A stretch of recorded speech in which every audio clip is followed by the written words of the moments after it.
share materi yang telah saya siapkan dan diminta oleh kawan-kawan panitia. Saya berbicara dalam kapasitas sebagai jurnalis dan filmmaker. Beberapa karya atau film yang telah diproduksi telah saya siapkan dan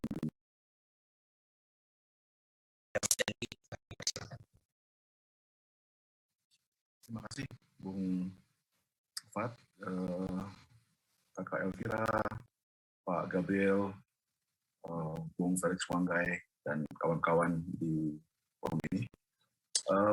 Saya langsung saja ingin share materi yang telah saya siapkan dan diminta oleh kawan-kawan panitia.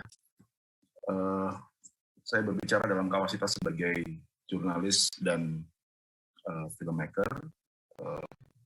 Ada beberapa laporan atau karya atau film yang telah kami produksi di workshop, di antaranya Oki, Temahuse, atau Sapu Hutan yang segera akan rilis.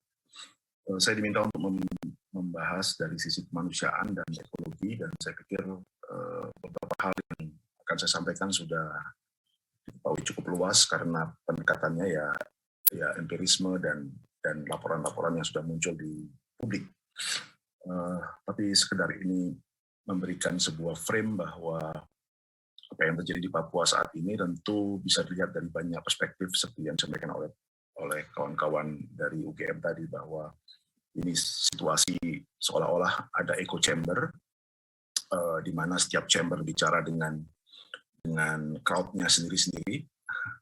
Lalu kemudian seperti ada dialog yang terputus antara apa yang terjadi di Papua dalam perspektif pemerintah atau agenda-agenda pembangunannya, dan apa yang dirasakan oleh masyarakat di tingkat tapak, di lapangan, dan juga masyarakat sipil yang melihat Papua dari perspektif yang lain. Kalau bagi saya, masyarakat sipil selama ini melihat atau mengurutkan daftarnya menjadi kira-kira 12 isu. Yang pertama jelas pembunuhan, dan kalau diminta untuk membandingkan periode sebelum Jokowi dan masa Jokowi, saya pikir isu ini ya ada gitu ya, checklistnya tidak berubah gitu ya. Pengungsi juga sama gitu ya. Kalau hari ini kita mendengar angkanya juga makin fantastis, 50.000, 60.000 gitu ya. Tahun 88 begitu, ada pengungsian besar menuju PNG yang jumlahnya 10.000, operasi militer terutama orang-orang di selatan gitu ya. Jadi pengungsian selalu ada, baik sebelum Jokowi maupun terutama setelah Jokowi. Operasi militer juga sama, kita sejak 62 sudah menerjunkan pasukan Indonesia di tanah miring, di Merauke gitu ya. Dan hari ini pun militer non-organik kita masih ada di sana. Jadi hampir 60 tahun pendekatan militer kita gunakan gitu ya. Tahanan politik juga ada sebelum era Jokowi, bahkan di masa Jokowi juga ada tahanan politik, nanti ada angkanya, ada namanya gitu ya. Di masa Orde Baru kita mengenal dari mulai generasi Thomas Wanggai misalnya, 90-an, lalu kemudian dilanjutkan dengan anak-anak muda sekarang. Represi kebebasan berpendapat, penangkapan, teror, intimidasi ada di 2 periode sebelumnya. Di masa Jokowi, pembatasan akses media juga ada. Yang mungkin baru di era Jokowi justru adalah pembatasan internet. Jadi kalau ada palaparing, ya tapi kemudian setelah koneksi internetnya ada, begitu ada arus informasi yang dianggap what so called mengancam stabilitas nasional, ya kabelnya dicopot dari colokan gitu, jadi internetnya mati, nggak ada gunanya kita punya palaparing dan segala macam karena kemudian internetnya dibatasi gitu ya.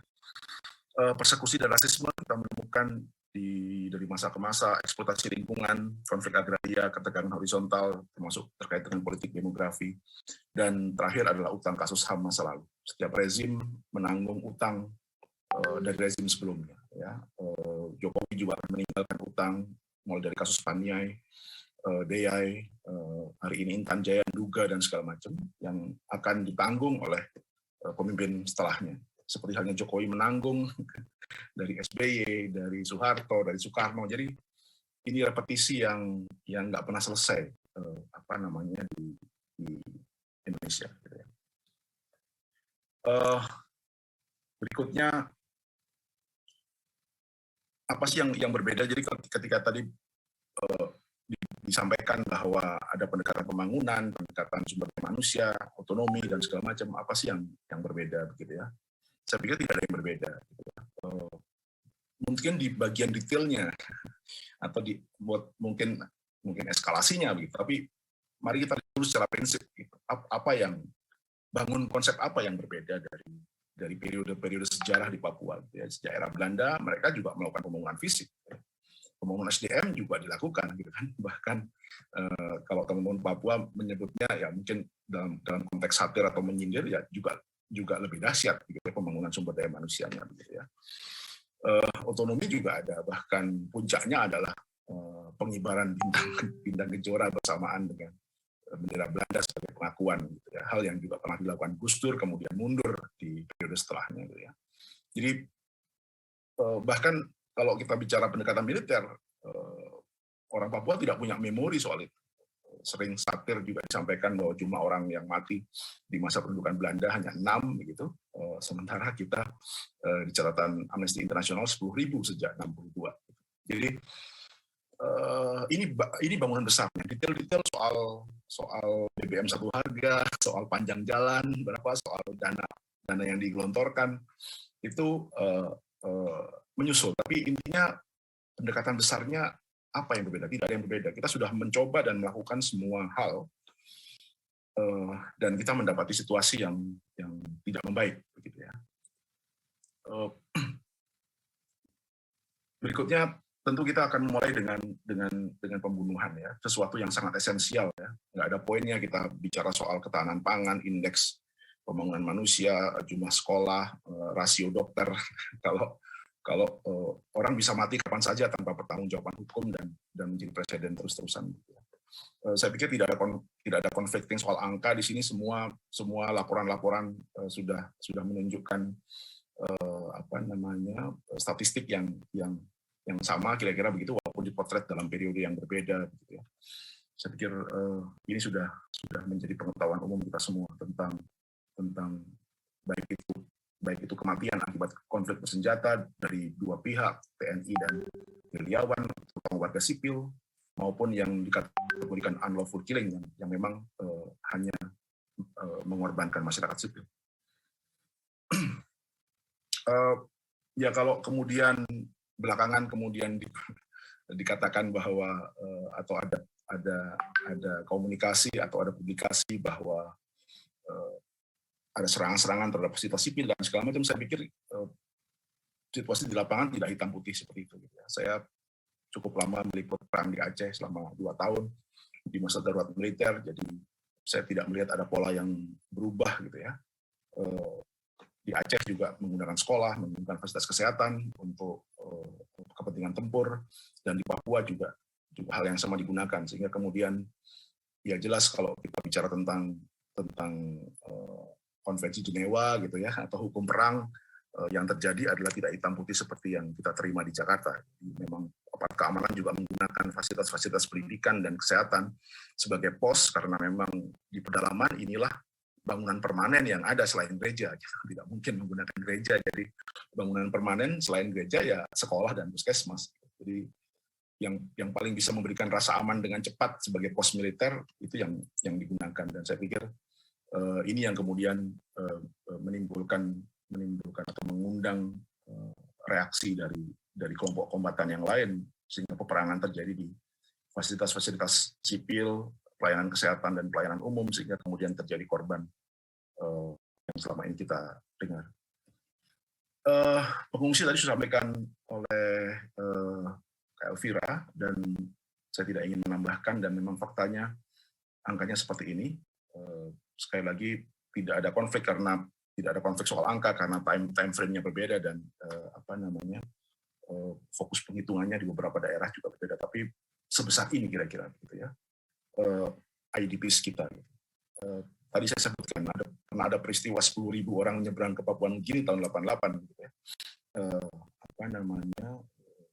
tapi kita hari ini mencatatkan angka yang luar biasa, walaupun masih dikategorikan IDPs. Represi kebebasan berpendapat, saya pikir juga menjadi catatan yang serius di masa Jokowi.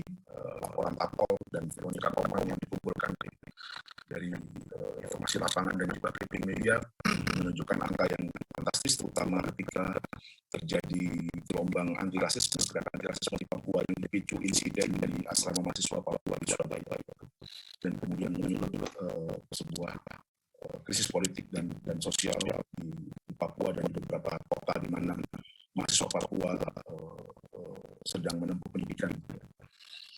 Ini yang terjadi, jadi tahanan politik makar dan tahanan politik non-makar masih terjadi bahkan jauh setelah Soeharto. Kita masih memiliki tahanan politik. Kalau kita bandingkan bahkan menurut data ICP tahun 2017, laporan 2017, terlihat ya perbandingannya dalam tempo setahun setelah pergantian presiden, di masa SBY 548 dan di masa Jokowi 1083 kasus penangkapan, bahkan terus mengekskalasi hingga tahun 2016 mencapai 4.198 kasus hanya dalam periode April hingga Juni. Jadi saya pikir ini yang jarang kita konsumsi dari media-media yang berbasis Jakarta. Bahkan di masa Jokowi trennya tidak hanya OAP atau tidak hanya orang Papua gitu ya. Saya punya dua kawan namanya Solianta Ginting, jelas Ginting gitu, dan Veronica Koman juga. Yang satu menjadi terdakwa juga kasus makar gitu, yang satu menjadi tersangka persekusi di mana-mana, dianggap musuh Republik nomor satu gitu. Dan orang-orang ini menjadi bagian dari masyarakat sipil yang ikut menyuarakan isu Papua, dan mereka juga menjadi target negara. Pelanggaran kebebasan berekspresi, ada 132 kasus kriminalisasi undang-undang ITE dengan 160 korban tahun 2020, dan semua angka ini dalam catatan Amnesty International disebut terbanyak dalam 6 tahun terakhir. Ya sepanjang periode Jokowi ya, kira-kira ya. Jadi memang agresif sekali represi yang terjadi atau kriminalisasi dialami oleh masyarakat, terutama kaum muda dan mahasiswa. Ini tadi yang saya sempat singgung di awal bahwa belum pernah terjadi presiden, dan memang teknologinya juga ketika itu tidak ada internet, tapi di masa Jokowi ada internet shutdown, dan kemudian digugat oleh kawan-kawan masyarakat sipil, dan pengadilan menyatakan pemerintah melakukan pelanggaran terhadap pemblokiran internet di Papua. Lalu juga ada pertanyaan serius tentang apa status operasi militer di periode Jokowi. Dulu di masa Megawati ada status darurat militer ketika menghadapi Aceh tahun 2003 sampai 2005 gitu ya. Kemudian bertahap diturunkan menjadi status darurat sipil dalam 2 tahun terakhir, sampai kemudian terjadi tsunami dan terjadi perundingan damai di Helsinki ketika itu. Jadi ada dasar hukum gitu ya. Ini mengingatkan kita pada yang terjadi hari ini, mengingatkan kita kepada masa-masa dom sebenarnya di Aceh ya. Di masa Soeharto yang membuat banyak dom. Jadi teman-teman masyarakat sipil mempertanyakan apa sebenarnya dasar operasi militer saat deployment pasukan itu dasarnya apa gitu ya, karena dalam undang-undang TNI tentu keputusannya diambil oleh otoritas politik sipil gitu ya. Tapi kemudian saat ini status darurat sipil bukan, darurat militer bukan, secara formal ini statusnya tertib sipil, tapi banyak pasukan organik, pos-pos militer dilakukan di mana-mana, mobilitas sipil tidak bebas, pers tidak bebas, bahkan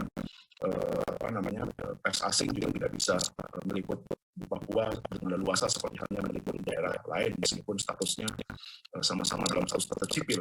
Jadi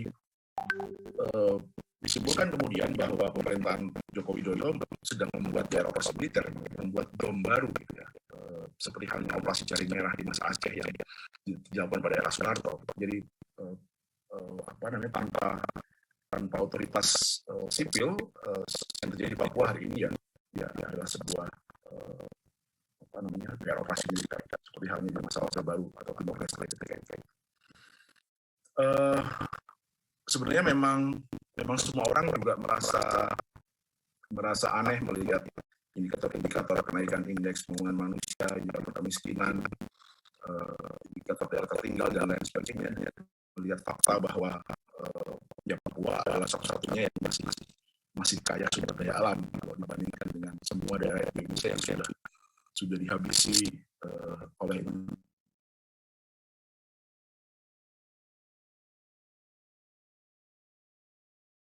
sendiri sejak merdeka 70 tahun lalu menjadi 46,90% dari wilayah yang kita sebut Indonesia saat ini. Dan saya pikir semua narasi tentang usaha mengadakan masyarakat Papua, semua narasi tentang usaha membangun jalan trans Papua, kata-kata pelayanan dan segala macam selalu tidak diimbangi atau tidak diimbangi dengan pengakuan bahwa kita memang butuh kolaborasi karena keadilan untuk meningkatkan keadilan. Jadi seolah ada sebuah afirmasi yang gagasan seperti kita pasti gitu ya, membantu menolong membangunkan keadaan bagaimana padahal kita lebih banyak kalau dibandingkan dengan Komunitas 132 triliun sejak tahun terakhir dibandingkan misalnya valuasi Papua saja ya sudah triliun jelas tidak ada apa-apanya. Jadi kita yang juga kita mengambil Papua dan kemudian kita berdiri depan masyarakat tentang pembangunan dan segala macam. Kami adalah inisiatif untuk membangun yang lain. Kita bukan karena setelah sudah di Kalimantan atau bahkan ke luas habis di daerah kolonialisme Belanda, Sabah segala macam kemudian ada di Sumatera di masa-masa dan ketika kami mengajar Kalimantan warisan ekstraksi yang terjadi sejak dan secara masif kemudian dilanjutkan oleh Indonesia dan hari ini hal yang sama di Papua. Ini adalah spot deforestasi di Papua dan sudah lihat ya bahwa spot yang sama adalah spot yang mungkin diisi konflik kalau di konflik ya ini gitu ya terutama di tengah gitu ya bahkan di selatan kalau kita hitung secara Papua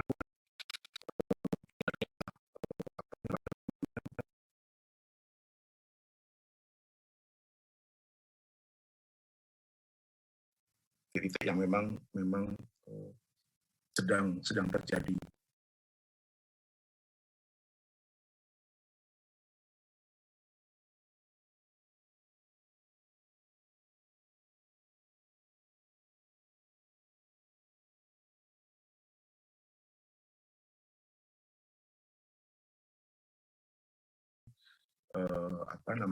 Jadi warisan ekstraksi yang terjadi sejak Belanda gitu ya, secara masif kemudian dilanjutkan oleh Indonesia dan hari ini Indonesia melakukan hal yang sama di Papua.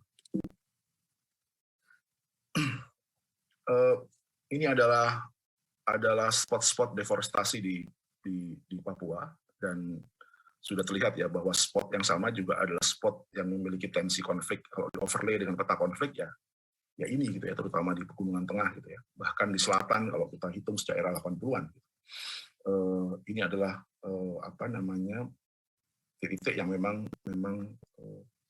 sedang terjadi ekstraksi besar-besaran atas hutan Papua. Dan aktivitas logging 5,8 juta hektar yang dicatat oleh teman-teman Greenpeace, ini spot logging di Papua yang sedang terjadi. Lalu sawit 3,1 juta hektar sudah mulai terutama di selatan yang masif ya, berbarengan dengan program food estate. Jadi ini sejak era SBY dengan program MIFE, Merauke Integrated Food and Energy Estate, kemudian dilanjutkan oleh Jokowi dengan proyek lumbung pangan nasional yang diharapkan bisa mensuplai 30% pangan nasional gitu ya. Walaupun ini bukan ide baru karena sejak Belanda juga Van Mook ingin Papua menjadi lumbungnya Pasifik gitu ya, dengan proyek padi kombe dan segala macam. Jadi tidak ada yang baru sebenarnya, semua gagasannya Van Mook diteruskan oleh Soeharto, diteruskan oleh SBY dan hari ini diteruskan oleh Jokowi dengan dengan eskalasi atau skala yang lebih besar, entah karena tuntutan populasi, entah karena tuntutan ruang kapital dan segala macam. Tapi ini gagasan ketika memang untuk mendapatkan buruh murah di Jawa, konversi lahan dilakukan besar-besaran, terutama di Pantura, dengan kawasan-kawasan industri, sehingga kemudian sentra-sentra pertanian atau lumbung-lumbung pangan tradisional seperti Karawang, Batang sampai Pati, bahkan sampai Banyuwangi, Tuban segala macam sudah dikonversi menjadi kawasan industri untuk mengejar upah buruh yang lebih murah, dan kemudian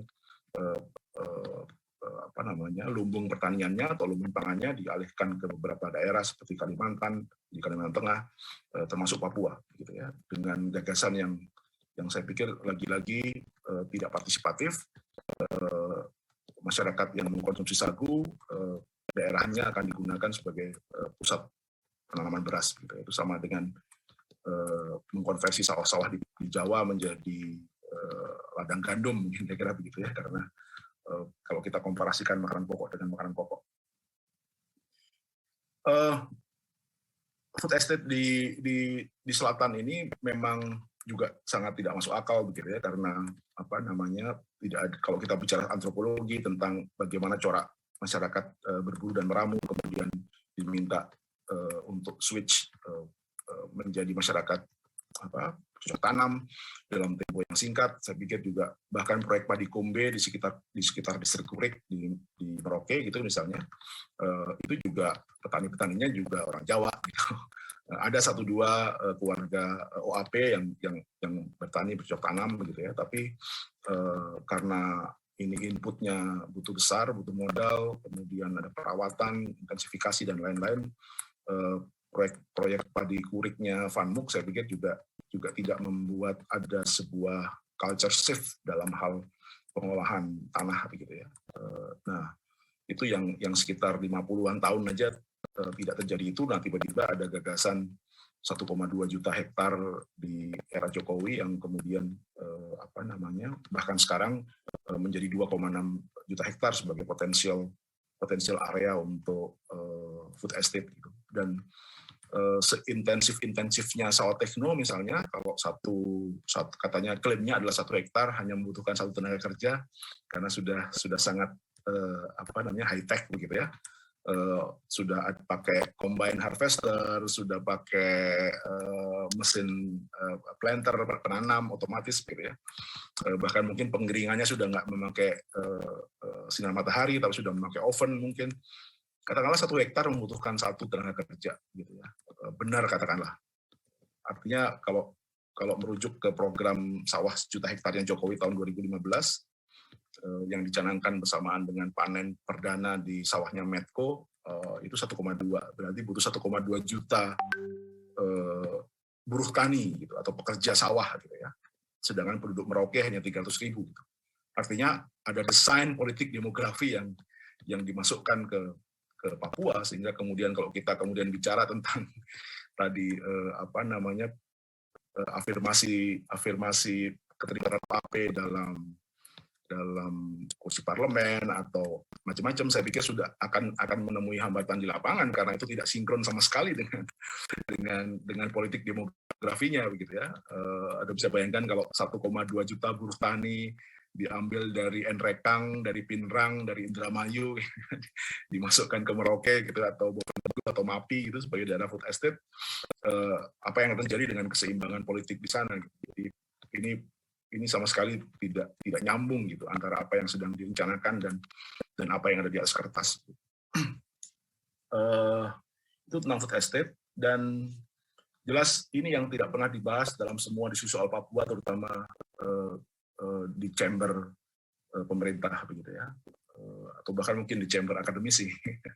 Tapi saya nggak tahu, mungkin UGM sudah banyak membahas juga. Tapi seperti ada di ruang hampa gitu ya, bahwa tidak ada 1% populasi yang diuntungkan dari semua narasi soal Papua, NKRI harga mati dan semua patriotisme, kesatuan Indonesia dan macam-macam gitu ya. Jadi seolah-olah orang-orang ini atau kelompok-kelompok usaha ini seolah-olah tidak ada sangkut pautnya dengan jalan Trans Papua gitu ya. Seolah jalan Trans Papua itu kita bayangkan untuk mengevakuasi ibu hamil Jalan Trans Papua untuk mengantarkan anak sekolah gitu ya, enggak gitu ya, tidak senaif itu kita atau bahkan warga Papua melihat Jalan Trans Papua sebagai infrastruktur yang dibanggakan akan sepanjang 4.800 km gitu misalnya.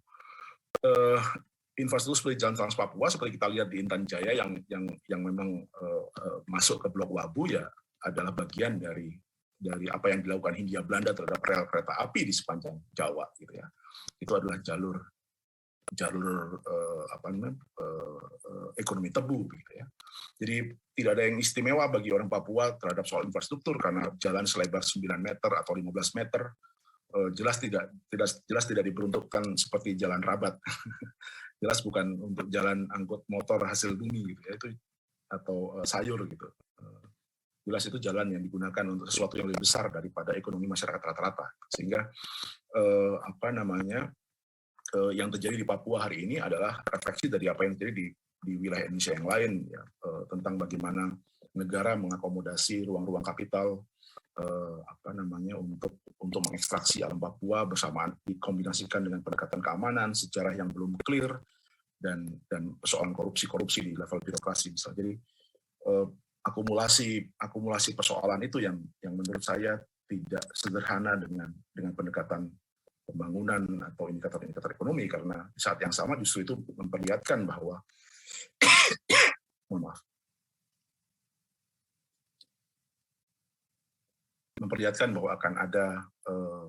akan ada disparitas ekonomi yang justru akan tumbuh gitu, karena bangunan strukturalnya kan tidak untuk membuat situasinya menjadi lebih seimbang gitu ya. Kalaupun tadi ada afirmasi tentang pengistimewaan tender, pengistimewaan macam-macam tadi terkait dengan pengusaha lokal, saya pikir kita semua sadar bahwa itu ada dalam kerangka atau dalam basket yang memang sifatnya gula-gula politik seperti halnya politik etis yang dijalankan pemerintah Belanda ke Hindia Belanda gitu. Jadi sama sekali tidak akan mengubah struktur ini. Dia tidak akan mengubah ini dalam waktu dekat maupun dalam jangka panjang, dia tidak akan mengubah ini. Kalau dibandingkan misalnya katakanlah di menteri lingkungannya SBY atau menteri lingkungannya Jokowi, lebih banyak mana pelepasan kawasan hutan, ya jelas lebih banyak di era SBY gitu ya. Tapi saya pikir bukan itu poinnya. Poinnya adalah macam-macam gitu. Poinnya adalah ya dieskalasi atau dilanjutkan apa tidak gitu kan, kemudian desain ini. Yang kedua, banyak faktor eksternal yang kemudian membentuk ya, kalau sudah dibuka dan market globalnya belum tumbuh, ya mungkin tidak perlu dibuka baru. Jadi yang terjadi di era SBY memang luar biasa, sebuah desain pembangunan neoliberal yang juga dilanjutkan di era Jokowi, dan saya pikir tidak ada pertentangan di antara dua presiden ini karena memang punya paradigma yang sama dalam melihat sumber daya alam di Papua. Saya pikir menarik kalau kita melihat salah satu case study di Intan Jaya, bagaimana ekonomi, politik, dan militer berkelindan tadi sudah kita jelaskan, dan biasanya yang begini-begini agak dihindari di ruang-ruang diskusi akademik karena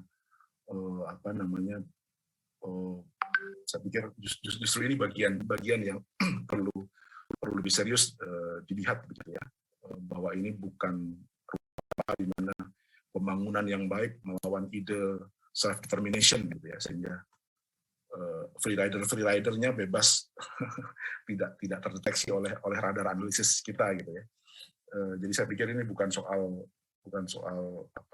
patriotisme, ini bukan soal menjaga integritas wilayah gitu ya. Ini semua bagian besar dari tumpang tindih banyak kepentingan antara modal, kekuasaan, karir politik, karir militer, dan macam-macam. Terakhir, kita tentu sama-sama ingat bahwa yang dilakukan pemerintahan Jokowi tidak ada yang baru juga dibandingkan dengan Megawati terhadap Aceh tahun 2002.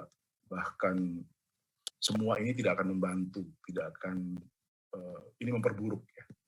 Kita sama-sama tahu tiba-tiba ada gagasan menstempel kelompok yang memilih menggunakan pendekatan senjata dalam ekspresi politiknya sebagai teroris. Saya pikir ini pernah kita lakukan dan sedang kita ulangi, dan kita sama-sama tahu hasilnya bahwa dalam situasi tertentu kita akan duduk berunding dengan apa yang kita sebut teroris, gitu ya. Seperti halnya kita duduk bersama di Helsinki dengan GAM. Jadi pemerintah Indonesia ini memang sering blunder, gitu ya, bikin sesuatu, saya nggak tahu tujuannya untuk menggalang simpati, untuk mengklaster perjuangan self determination di Papua menjadi public enemy seperti halnya teroris di bagian lain di Indonesia begitu, atau untuk mendapatkan dukungan internasional. Saya nggak ngerti, tapi jelas ini semua cara yang dilakukan oleh banyak negara, dan cara-cara ini nggak pernah berhasil, nggak ada yang beli gitu kira-kira ya, dan mestinya tahu, pemerintah Indonesia mestinya tahu bahwa ini nggak akan efektif, bahkan justru memperburuk situasi, dan kita tidak pernah berhasil melakukan ini. Ada referensi yang mengatakan kita nggak pernah berhasil, dan herannya kita masih menggunakannya. Demikian mungkin, mohon maaf jika tidak terstruktur dan cuma mengandalkan clipping-clipping di media massa. Terima kasih. Di atas saya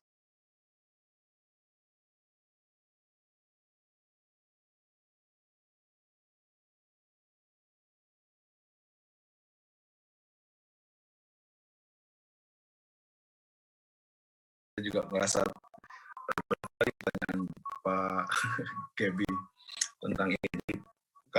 Kalau ditanya di mana titik tengahnya, mungkin saya justru berpikir apakah mungkin kita justru berpikir soal cetak birunya begitu. Jadi bukan improvementnya yang kita tawarkan, tapi cetak biru dasarnya gitu ya. Kemarin misalnya Benny Wenda gitu ya, sebagai salah satu politikus Papua mendeklar Green State gitu misalnya, dia mengambil momen COP 26 gitu, atau pendulum sentimen internasional yang sedang ke lingkungan, dengan menggunakan isu lingkungan sebagai jembatan untuk memperjuangkan self determination misalnya. Jadi saya pikir itu cara membaca bahwa pertarungannya memang di level paradigmatik gitu. Jadi bukan improvement di dalam developmentalisme yang selama ini dilakukan NKRI, tapi justru sudah paradigmatik. Kami nggak mau pakai indeks GDP, kami mau happiness index gitu, seperti Costa Rica atau seperti Bhutan gitu misalnya. Jadi kalau ini yang terjadi, pertanyaan Pak Gabil tadi memang bukan titik tengah. Ini lebih fundamental lagi. Yang diadu adalah paradigma, yang diadu adalah filosofi bernegara, yang diadu adalah ide ekstensi gitu ya. Jadi kalau di taraf ini kita tidak berani masuk ke taraf itu, ya saya pikir ini hanya perdebatan teknokratis gitu. Hanya soal approach, hanya soal mekanisasi gitu. Sehingga kemudian yang kita treat atau preskripsi kita akan selalu di level improvement. Ini kegagalan, sorry kalau saya selalu membandingkan dengan Belanda dan Hindia Belanda. Ini kegagalan Belanda membaca aspirasi sudah gitu ya. Dia pikir ini persoalan membayar kembali gitu ya, seperti yang ditulis di Max Havelaar gitu 50 tahun sebelumnya gitu, kemudian 50 tahun berikutnya ada politik etis sebagai afirmasi gitu ya.